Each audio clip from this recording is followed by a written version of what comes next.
Findy case, Mungo Party. Okay, now we went from the medical, now we're going to the legal. Legal, and right. We're joined by Michael Pescatore, attorney at law. Hi, Michael. How are Nice you? to meet I you. almost said Dr. Michael Pescatore. Where's it happen? But anyway, a little background on yourself.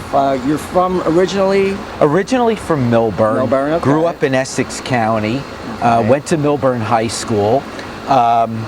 Have practiced law in a couple of different counties, but at this point in my career, I decided to come home.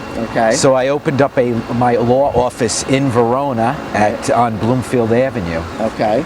Are you happy you came back? Oh yeah, it's great. I mean, there's a lot of things. There's so many things in Essex County that you enjoy if you grew up here. Right. Like this park. I always loved this park. Yep. The Verona Park. I always thought it was the nicest park in the county with the lake and the restaurant here and the dock. It's but it's a bunch of things, and getting to come home,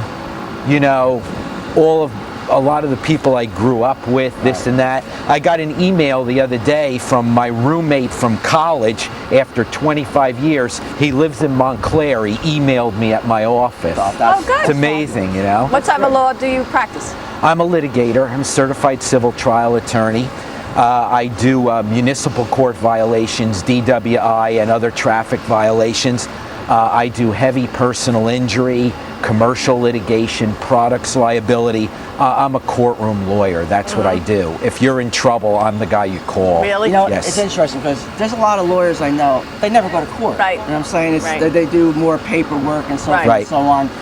What's involved in becoming, you are a certified civil trial attorney. What's Correct. involved in becoming something like that? Well, there are 70,000 lawyers in New Jersey. There are about 1,300 certified civil trial attorneys. Okay. What it is, it's a title that you obtain from doing continuing legal education, Okay. at least 5 years experience in the trial bar, trying cases This is after law school. school. Okay. And Is it additional testing? in additional testing, Really? and last but not least, you have to have a minimum of 10 very large trials to verdict, like media type trials. Really? To a minimum of 10.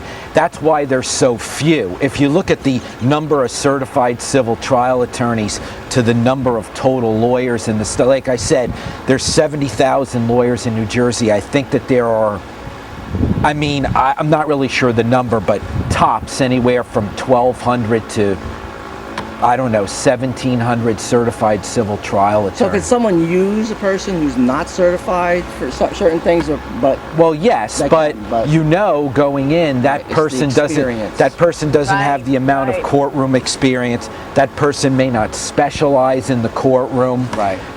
My cousin Vinny is really just a movie.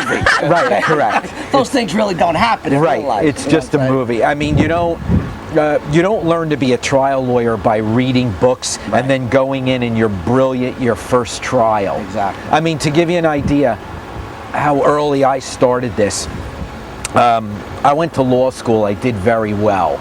Okay. I was top of my class. I was an editor of the Law Review. I ended up at one of those big firms. Okay. 3 weeks into my position as a young attorney, I think I was 26. Boom. 3 weeks after passing the bar, the file hits my desk. I went on trial at 26 in Wow. front of a jury. Yeah, at 26 years old. That was 20 years ago. What was the case? Anything interesting? It was a commercial case, very interesting actually. It was a commercial case over the territorial rights to the taxi cab concession at Terminal A at Newark Airport. Yeah. Wow. So- So a lot of fist fights in that. There was, obviously it was very lucrative, Okay. having that concession at one of the terminals at Right. Newark Airport. Okay. And here I am, I'm 26, I'm defending one of the taxi cab, or representing one of the taxi cab companies that wanted that concession. We ended up winning the case. He got the concession. Wow. Yeah, he So got it. what differentiates you from other, say, certified civil trial? Well, with my practice, a lot of the time when you go to a law firm and you hire a very qualified lawyer, as the client, this is very important to you, and I understand that, especially if it's something like a DWI or it's a serious injury that is affecting your life and your family's life. I understand that. A lot of lawyers don't. You may hire a very good lawyer by reputation, but you get his staff, or you get his paralegal, or you get his associate. My office is designed, you come to me, I represent you. Exactly. You call, I return your calls. You go to court, I'm with you. You go to trial, I'm trying the case. Right. Et cetera, et cetera. I mean, obviously, me being a chiropractor, I've dealt with, attorneys in the past and so forth. And sometimes people ask me for recommendations and so forth. Right. One of the things I say to them is, listen, I know this attorney. If I call him, he's going to call me back, okay?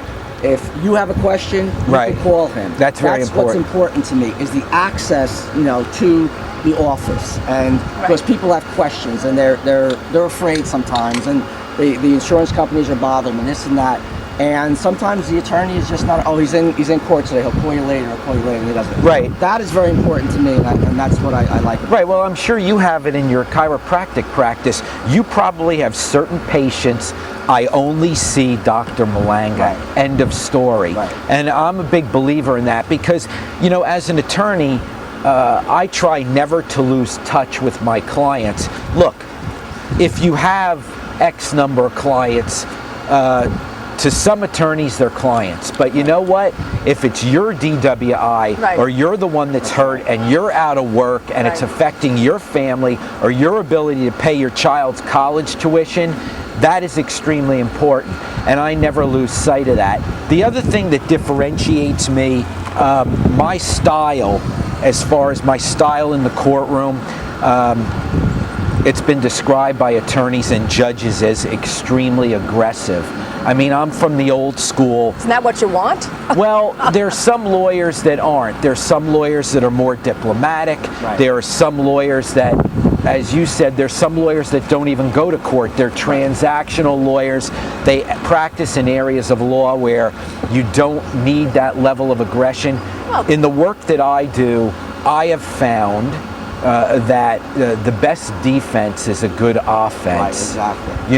And obviously, if you have a criminal problem like a DWI, that's one thing.